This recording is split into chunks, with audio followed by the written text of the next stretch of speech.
ఉద్యోగం చేసిన వాడు ఎవడైనా సరే భూగర్భంలో కలిసిపోతారనే ఉద్దేశంతోనే ఈరోజు ఈ పార్టీని ఓడించే పరిస్థితికి వచ్చాడు.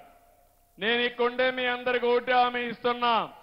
తిరుపతి గంగమ్మ, మల్లప్ప కొండ, బేటరాయ స్వామి ఆలయం, కనకనాశనమ్మ ఆలయం, రాళ్ల బదుగూరులో ఉండే కోదండ రామాలయం, యామగానపల్లి ధర్మరాజుల ఆలయం, ఇవన్నీ కూడా పెద్ద ఎత్తున అవసరమైతే డబ్బులు ఖర్చు పెట్టి అభివృద్ధి చేసే బాధ్యత నాది.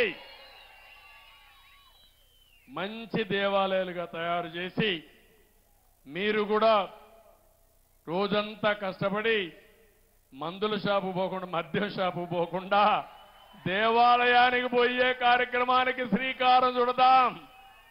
పుణ్యము పురుషార్థం రెండు దొరుకుతాయి. ఇది కాకుండా చిన్న చిన్న దేవాలయాలు ఉన్నాయి, 100 పైన ఉన్నాయి.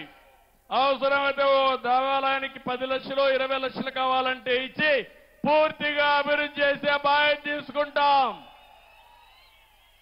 ఇది కాకుండా బీసీ, ఎస్సీ, ఎస్టీ హాస్టల్స్ ఉన్నాయి.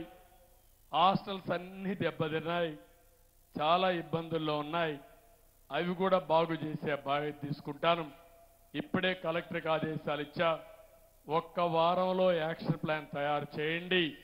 పేద పిల్లలు చదువుకునే హాస్టల్స్ కానీ కాలేజీలు కానీ కనీస అవసరాలు ఇవ్వాల్సిన అవసరం ఉంది. వసతులు ఏర్పాటు చేయాలని చెప్పి చాలా స్పష్టంగా చెప్పాను. ఇంకో పక్క అన్ని గ్రామాలకు మొబైల్ ఫోన్లు. మా తల్లి అయితే ఫోన్ తీసుకొని మొత్తం షూటింగ్ చేస్తా ఉంది మీటింగ్. కానీ ఇక్కడి నుంచి ఇంటికి పంపించాలంటే ఓసారి బ్యాండ్ విత్ లేకపోతే అక్కడికి పోయే పరిస్థితి ఉండదు. అందుకే అన్ని మారుమూల గ్రామాల్లో కూడా బ్రహ్మాండమైన నెట్వర్క్ ఉండేట్టుగా, బ్యాండ్ విత్ ఉండేట్టుగా చేసే బాధ్యత తీసుకుంటాం. ఇప్పటికి ఒక 4-5 గ్రామాల్లో లేదు, అది కూడా చేస్తాం. ఇప్పుడు మనం చూస్తే రామకుప్పం అటవీ ప్రాంతంలో గంజాయి కూడా సాగు చేస్తున్నారంటే ఈ వైఎస్ఆర్ కాంగ్రెస్ దొంగలు.